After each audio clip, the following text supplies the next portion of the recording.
Entre os anos de 1960 e 1980, proliferaram na América do Sul golpes militares que estabeleceram regimes ditatoriais. Em geral, esses regimes apresentavam características semelhantes, como o autoritarismo e a limitação às liberdades individuais e às garantias constitucionais. Foi comum, portanto, a violação de direitos dos cidadãos, além de casos graves de violação dos direitos humanos, em estados como Brasil, Chile, Argentina e Uruguai. Hoje, ditadura civil-militar brasileira.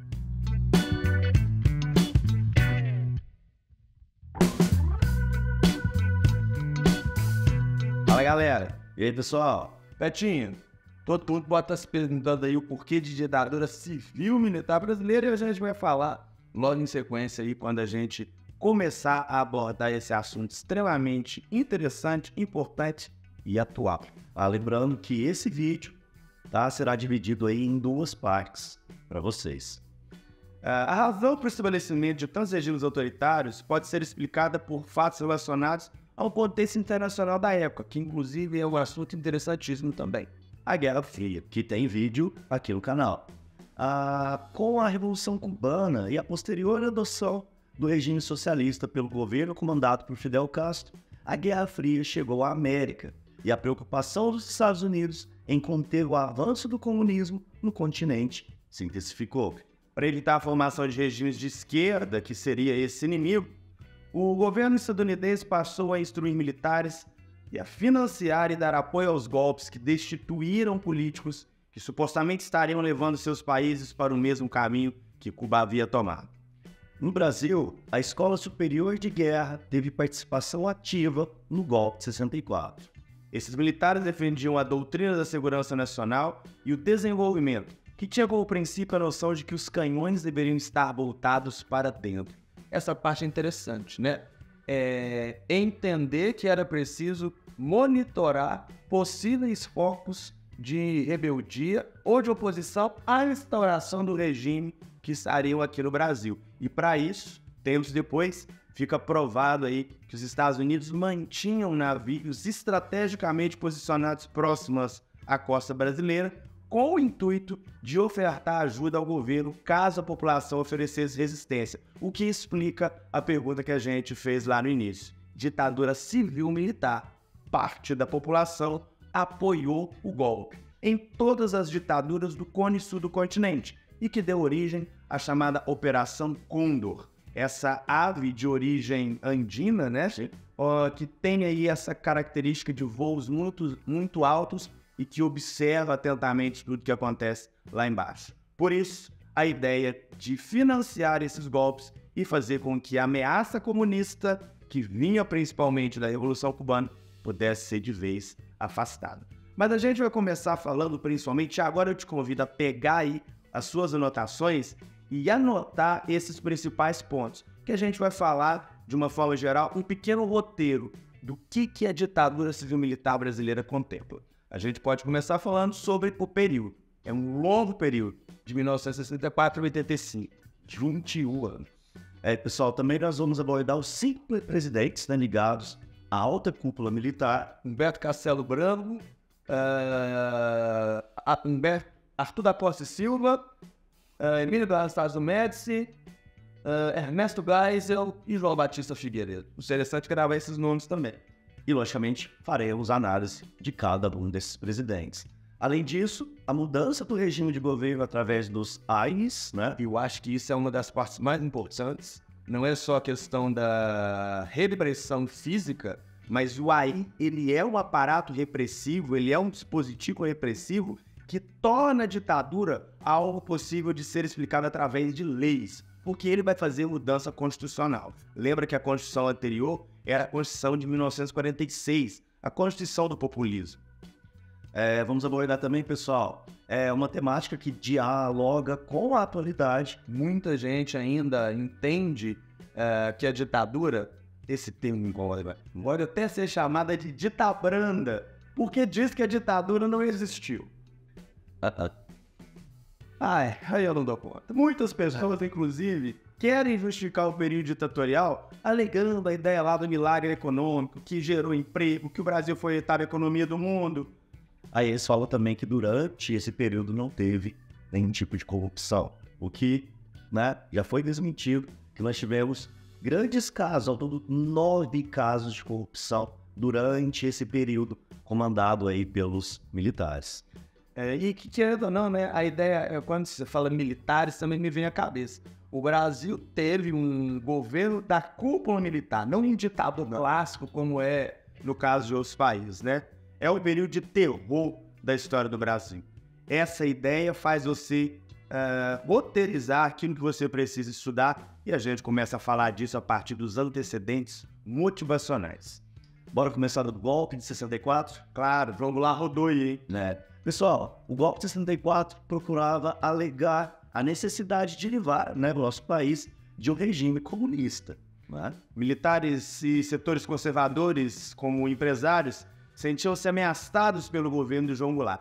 É importante aqui, não tem como fugir disso, a gente pensar que no ano de 61, no ano de 60, havia entrado no poder o Jânio Quadros, né? Tem aquela foto clássica de Jânio Quadros olhando para um lado, pelos pés para o outro, e perguntava, para onde vai Jânio? O Jânio com aquele posicionamento da Conferência de Bandung de não se alinhar junto ao capitalismo ou ao comunismo, que mostrava esse posicionamento neutro, não conseguiu suportar as pressões, renuncia 7 meses depois de entrar no governo, e o vice, que era o João Goulart, estava na China, que é um país de orientação comunista, enviado pelo Jânio Quadros através de uma visita diplomática para tentar reatar essas relações. Então, quando o João Goulart está na China e a UDN tenta impedir o João Goulart de assumir, o Marechal Henrique Lott vai ter papel fundamental, assim como com o Leonel Brizola, né, governador do Rio Grande do Sul, que vai conseguir fazer com que o João Goulart assuma através de um modelo parlamentarista. O João Goulart vai governar até 1963 com um modelo parlamentarista, quando o plebiscito escolhe de novo o presidencialismo. É importante você voltar um pouquinho nesse contexto para você justificar o porquê que acontece o golpe de 64, né? Que é através do Comício Central do Brasil, o João Goulart mobiliza as forças a seu favor e a direita responde com a Marcha da Família com Deus pela Liberdade, que tinha o objetivo de dar uma resposta à esquerda e colocar nas ruas aqueles que estavam dispostos a depor o João Goulart. E é também mais uma das justificativas da pergunta que a gente fez lá no início, né? A Marcha da Família com Deus pela Liberdade teve grande adesão popular e, por isso, ditadura civil-militar. Sim. Nós temos os militares, né, que foram aliados aí aos governadores do estado, né? O Ademar Barros, ele era general, o Ademar São Paulo. Ele era, inclusive, aquele que ajudou o Getúlio Vargas a se eleger no seu segundo mandato. Então, eram políticos influentes. O Ademar de Base em São Paulo, o Magalhães Espírito em Minas Gerais e o Carlos Lacerda, principal nome da UDN, então daram Rio de Janeiro. E esses grupos, então, eles se unem para depor João Goulart do poder, passando por cima da Constituição do Congresso. E os militares passam aí a governar de maneira absoluta. Peraí. Com o golpe militar, o Congresso ainda existia? Existia uma aparente democracia, porque se o Congresso é funcionando, democracia, né?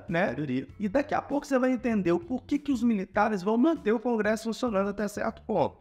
Vai existir sim um interesse em demonstrar que está tudo bem, né? E as características ditatoriais, elas vão ser colocadas ali em conta-gotas, para poder montar todo o sistema. E essas características que a gente vai falar agora, elas são comuns a todos os países do Cone Sul, que foram, inclusive, financiados pelos Estados Unidos, como a gente falou no início lá do Rio. Então, alguns dos aparatos repressivos. O principal, o ato institucional. Ele é aquele que legalmente age, né? O AI, né, coloca a ditadura funcionando. Além dos AIs, nós tivemos a censura, a liberdade de expressão e a imprensa. Principalmente, né? Então, o regime democrático, né? lá na Constituição de 46, eu ia falar, através dos AIs também. E fortalecer o Poder Executivo. Elimina-se a participação do Legislativo e passa a julgar o que é certo e errado através do fortalecimento do Poder Executivo. E a Constituição de 46, né, que foi promulgada, né, logo após o fim do Estado Novo, continuou valendo até 67, mas sofreu várias alterações aí por meio dos chamados AIs. Mal, conta pra gente. O ato institucional, ele é aquele dispositivo que é a canetada, se assim a gente pode dizer. Ele estabelece o que a Constituição vai organizar como lei, direitos e deveres de todos aqueles que residem no país. O ato institucional, ele é o dispositivo que legalmente coloca a ditadura funcionando. E é interessante você ter essa visão da importância estratégica e estrutural que os AIs proporcionaram nesse momento. Pessoal, logo na semana seguinte ao golpe, os comandantes das Forças Armadas De agosto de 64 ao 31 de agosto, meu aniversário. Não esqueça, que ano passado você esqueceu. Produção, se eu tiver errado, depois eu vou corrigir. Eu peço que coloque aqui a data correta, mas se não me engano, 31 de agosto de 64 mesmo. Não é meu aniversário mesmo. Pessoal, então logo na semana seguinte ao golpe, os comandantes das Forças Armadas instituíram o ato institucional número 1, que estabeleceu uma série de modificações na Constituição. É comum a divisão da ditadura em 3 períodos. O primeiro momento, entre 1964 e 1968, ele serve para institucionalizar as medidas que limitaram as competências dos outros poderes e que lançou as bases da estrutura da repressão através dos AIs, garantindo a longevidade da ditadura. Pessoal, entre 68 e 74, nós temos aí conhecido, né, o nome de Anos de Chumbo, onde a repressão no Brasil foi intensa e alcançou níveis nunca vistos no Brasil republicano. O terceiro momento se situou entre 74 e 85 e foi marcado pela liberação e abertura do regime, enquanto ainda ocorriam alguns atos repressivos. Então vamos dividir essas fases em um período de organização, como os atos institucionais, os anos de chumbo e o período de abertura. Vamos falar um pouquinho sobre o governo de Castelo Branco? Isso, Humberto Castelo Branco, governou de 64 a 67, é o primeiro presidente militar e vai ter, logicamente, a missão de implantar o regime. Ele vai transformar a Constituição vigente nos primeiros indícios de que a ditadura estava funcionando, com a edição do quê? Dos AIs. Dos AIs. O primeiro, né, o AI 1, tá? Teve como característica as eleições indiretas para presidente, a perseguição a opositores e o fechamento de instituições como a União Nacional dos Estudantes, sempre envolvido nesse meandro político, com o objetivo de, através da classe pensante, né, promover uma mudança de estrutura de regime político, ao qual estava fechado. E os sindicatos trazendo subversivos, né? Sim. E aqui estava ligado principalmente à liderança do João Goulart e aqueles que estimulavam a luta de classe. Lembrava comunismo. Dando sequência, pessoal, isso acabava dando ao presidente o poder de casar mandatos e suspender direitos políticos, né? O ato institucional número 1, ele estabelece essa organização inicial. E ele deveria durar até 1966. Porque, querendo ou não, o governo alegou a necessidade de afastar o perigo comunista e editar o ato 1 com o objetivo de organizar o sistema e devolver o poder aos civis. O que indica que os militares, né, eles ainda acreditavam que a ditadura teria um caráter temporário. 50 deputados perderam seus mandatos, né, lá no Congresso Nacional, mas nenhum deles da UDN, partido que havia apoiado o golpe. E isso vai se relacionar com o ato 2, porque a partir do momento em que existia aquele aparente Congresso, o ato 2 já a gente vai falar dele, existia uma oposição. Só que essa oposição não tinha representatividade, justamente porque a maioria dos deputados no Congresso Nacional pertenciam ao UDN. E como eles entraram lá, vocês já podem imaginar de que forma foi. Pessoal, outros políticos também perderam, né? Ou tiveram seus direitos políticos cassados, mandatos cassados, ou perderam os direitos políticos. Entre eles, os governadores do Rio Grande do Sul, e Pernambuco, O Leonel Orizoli, o Ediel Assayas, sim, e que apoiavam o Jango, né, que era o nosso ex-presidente. João Goulart. Né? E além disso, pessoal, os ex-presidentes, né, João Goulart, o Juscelino Kubitschek e Jânio Quadros tiveram, né, o mesmo destino aí, né?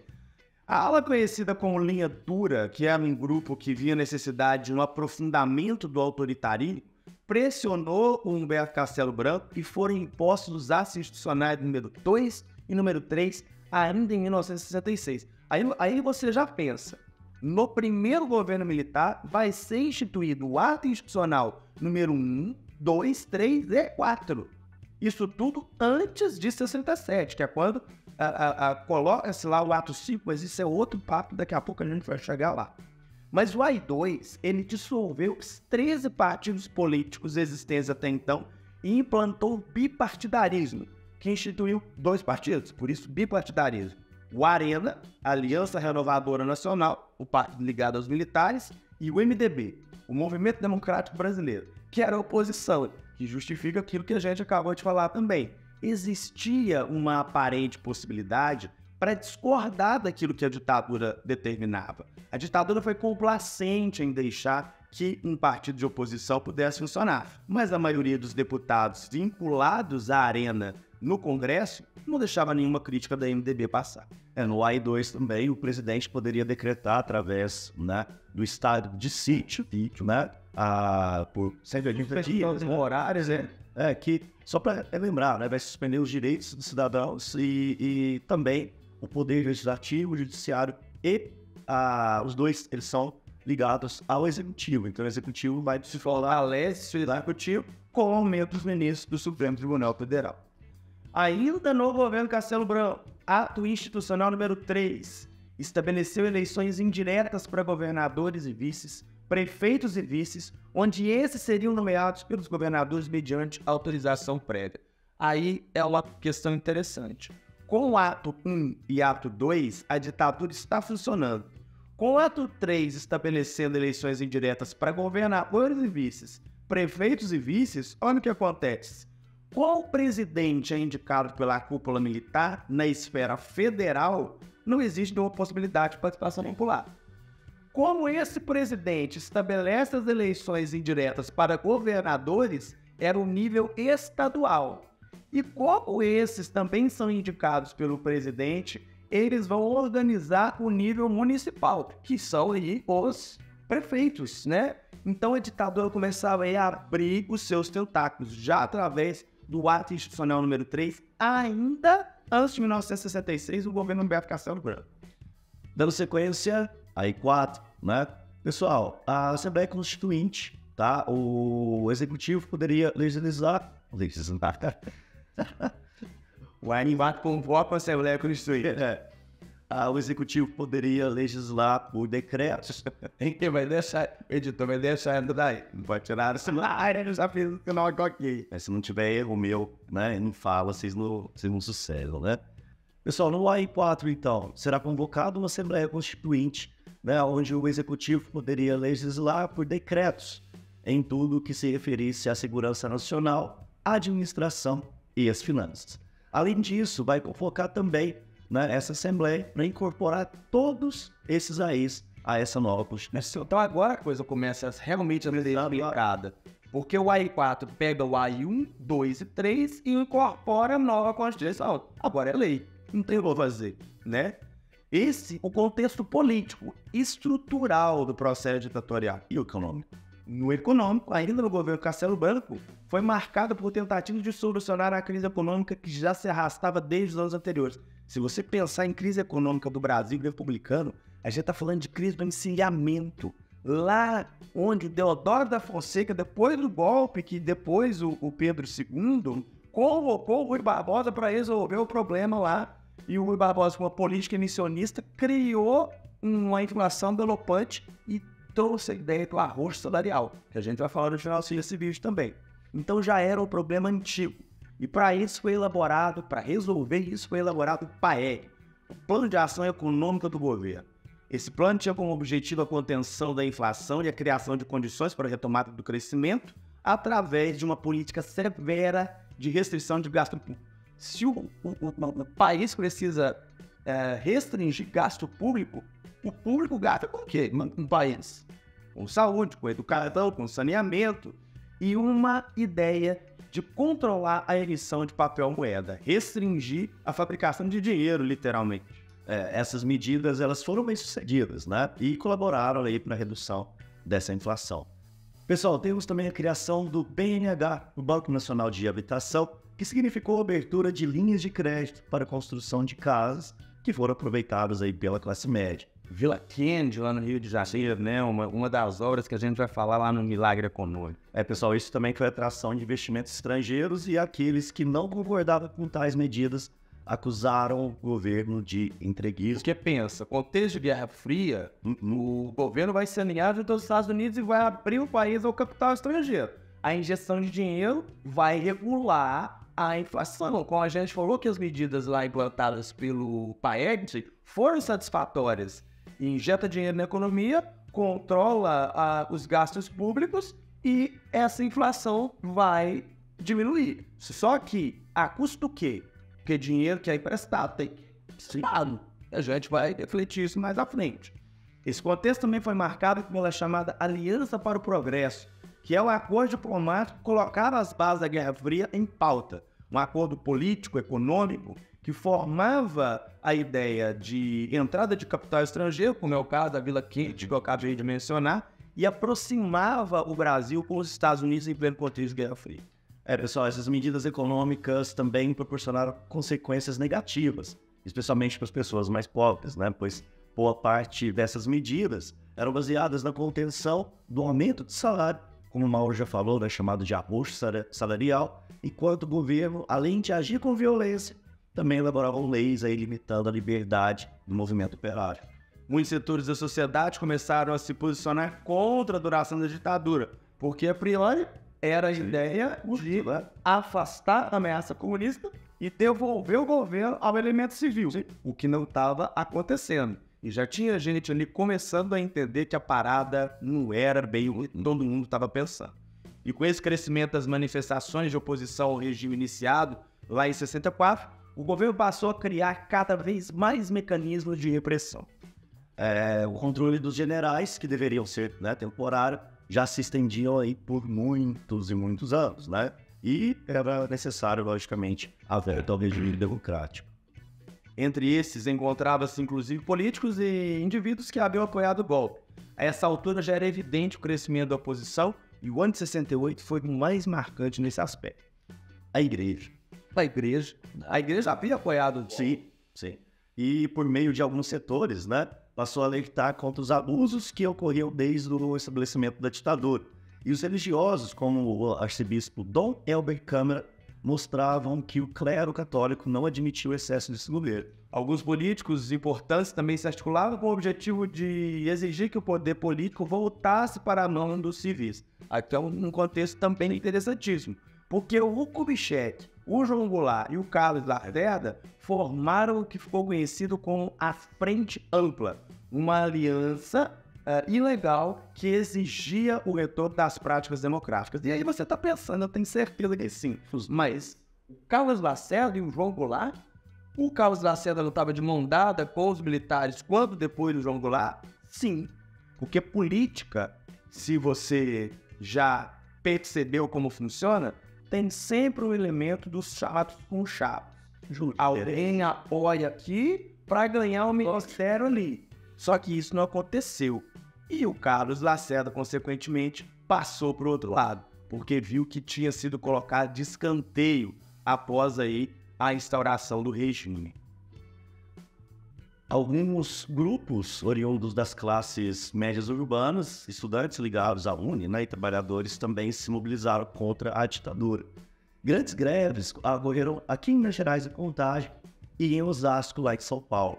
Nós tivemos também, Mauro, aquela passeata, né, dos 100 mil. Acho que foi a primeira grande manifestação popular que se colocou contra o regime que havia sido instaurado. E que deu um grande pretexto para que a ditadura pudesse ainda mais fechar o regime. E essa passeata ela foi organizada após morte do estudante, né? O Edson Luiz. O Edson Luiz, ele foi uma pessoa, né, um jovem, que acabou morto após um confronto com a polícia durante uma manifestação contra o aumento do preço do vale-refeição em um restaurante universitário da Faculdade Federal do Rio de Janeiro. E isso trouxe uma espécie de simbologia ao contexto de oposição aos militares. A morte do Edson Luiz significou, sim, a possibilidade do povo sair às ruas. E aí vai ter aqui, que o meu editor vai deixar, a foto, uma das fotos mais emblemáticas da ditadura, onde algum grupo de jovens aparece lá escrevendo abaixo a ditadura, de forma a pichar alguns monumentos. Sim.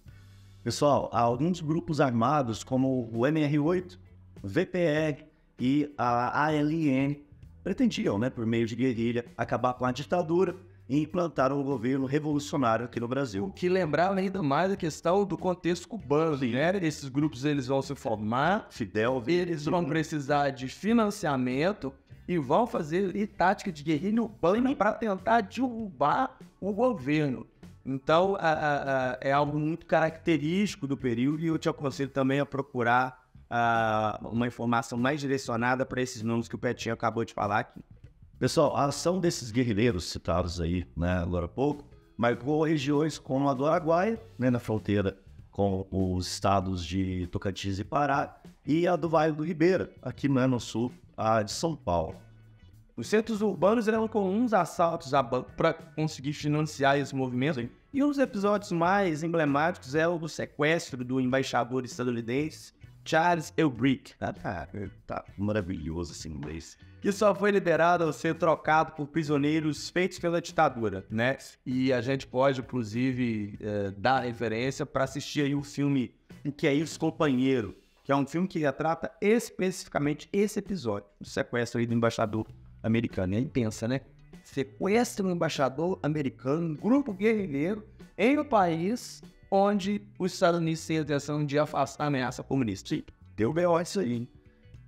E entre os deputados, lá no Congresso Nacional, o ato também marcou a onda de oposição ao governo militar. Ainda lá no ano de 68, o deputado do MDB, Márcio Moreira Alves, fez um discurso inflamado de crítica aos militares, levando os chefes das Forças Armadas a pressionar o Congresso para que houvesse uma punição ao deputado, e isso aconteceria através do AI-5. Já era claro que o povo, a classe política opositora, artistas se mobilizando, sim, políticos, principalmente do MDB se mobilizando, estavam ali dispostos a organizar um movimento grande de oposição para acabar com o regime. Então a ditadura precisava reestruturar o ato 1, 2, 3 e 4 em algo que pudesse resumir tudo e aumentar o poder de repressão. E isso vai acontecer no governo de quem? De Castelo Branco. Só no governo de Castelo Branco.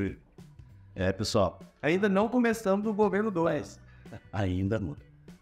O Marechal Arthur da Costa e Silva foi o presidente que sucedeu Castelo Branco, Ele era considerado aí da linha dura e fundamental para dar continuidade da implantação do regime.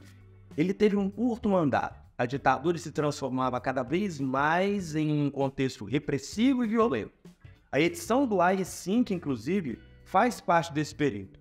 Mas não foi o Arthur da Costa e Silva que fez o uso restrito do AI-5. Foi o próximo presidente, o Emílio Gastão Médici. Um período conhecido como período do terror. Mede-se aí o tamanho do problema que a política brasileira começava a entrar. Ou às vezes não dá nem para medir. Por um ídolo contexto desse aí. Mas enfim, gente. Interessante aqui você fazer aí essa retomada do que significou o ato 1, 2, 3 e 4 e o que vai modificar através do ato 5. Cara, meu pai me contava que era comum se falar que quando o ato 5 foi editado, as pessoas diziam que o ar era irrespirável. A ideia de que o dia que não deveria ter sido vivido. Tamanha era a sensação de repressão que o ato sendo editado causou antes dele entrar em vigência. Pessoal, como nós havíamos comentado, agora nós vamos falar um pouquinho sobre esse período do terror. Tá? E o AI-5 ele vai inaugurar uma fase sem precedentes da história do Brasil. Por meio dele era possível, olha só, decretar recesso do Congresso. Essa é a primeira que a gente lembra, né? Recesso do Congresso Nacional. Intervenção em estados e municípios sem limitações previstas na Constituição. Caçar mandatos e suspender direitos políticos. Consequentemente, toda a oposição Já era. Confiscar os bens, né, daqueles suspeitos de enriquecer ilicitamente. Eu tenho uma empresa, é acusada de estar colaborando para o movimento comunista, vão invadir sua empresa, confiscar os documentos, você vai apresentar os documentos corretos, e isso não impede de confiscar a sua empresa, até mesmo porque foi eliminada a possibilidade do direito de habeas corpus. Você não poderia se defender de uma acusação, né? Além do principal, onde existe um aumento da repressão, há uma censura prévia às artes, educação e principalmente à imprensa. É o momento que artistas, pintores, escritores, compositores, professores vão ser ali perseguidos com o objetivo de criar um ambiente que pudesse exaltar e não criticar o governo. O DIP, Departamento de Imprensa e Propaganda, é dessa época também. O DIP foi criado pelo Getúlio Vargas, né, e foi reformulado agora na figura de 2 órgãos que daqui a pouquinho a gente vai falar também. Pessoal, e para finalizar, né, essas características desse período, pena de morte e prisão perpétua aos considerados subversivos. E sem contar a possibilidade de exílio, né? Sim. A noção de pena de morte eu nunca tinha visto em Constituição nenhuma, eu já tinha falado até então, né? O Costa e Silva, que foi o presidente que editou o Ato 5, ele acabou se afastando por motivos de saúde, se eu não me engano ele teve um derrame. E o vice dele, que se chamava Pedro Aleixo, assumiu. O Pedro Aleixo, ele era vice-presidente da República, né? Ele não tinha se tornado vice-presidente por acaso. Ele havia apoiado, sim, o golpe contra o João Goulart 4 anos antes. Mas assim como os outros da elite política, ele percebeu que aquilo não estava correto. Ele foi o único representante que, na noite que o Ato 5 foi editado, votou contra a sua decretação. Existiam ali grupos dentro do governo e aqueles de linhagem mais radical e outros de linhagem mais moderada. O Pedro Aleixo era considerado que pertencia justamente a esse grupo, chamado Grupos da Sorbonne, né? Lembrei de Fernando Henrique Cardoso, que estudou na Sorbonne, faz lá, continua verdade. Pessoal, como especulação na história política do Brasil, Pedro Aleixo não voltou favorável ao AI-5, porque teria dito, quando lhe foi perguntado, se não confiava em Costa Silva. E ele disse que sim, confiava muitíssimo, mas temia pelo efeito que o AI-5 teria no comportamento do guarda da esquina. Pois é dar o poder de polícia, achei que não tinha preparo, né? Então, mesmo sendo favorável à instauração do regime, mesmo dizendo que confiaram no presidente, havia pedido licença, ele já percebia que o Ato 5 iria inaugurar essa ideia sem precedentes que o Petra falou lá atrás. O engraçado é que não há registros que comprovem que essa declaração realmente aconteceu, mas a sua filha e alguns amigos próximos do Pedro Aleixo dizem que sim. Quando a possibilidade do Pedro Aleixo assumir e atrapalhar todo o sistema que já havia sido montado, alguns ministros da cúpula militar, como Aurélio de Lira Tavares, que era a força máxima do Exército, o Augusto Rademacher da Marinha e o Márcio Souza Melo da Aeronáutica, perceberam essa possibilidade. Imediatamente eles formaram uma junta militar que impediu Pedro Aleixo de assumir e transferiram o poder para o general Emílio Garrastazu Médici. O Pedro Aleixo sumiu da política e não retornou mais a esse quadro. Mas a partir do Médici, a gente inaugura a ideia dos anos de chumbo, que agora você vai retornar lá no início desse vídeo, vai refazer todo o percurso sobre os atos institucionais e no próximo vídeo a gente fala sobre os anos de chumbo.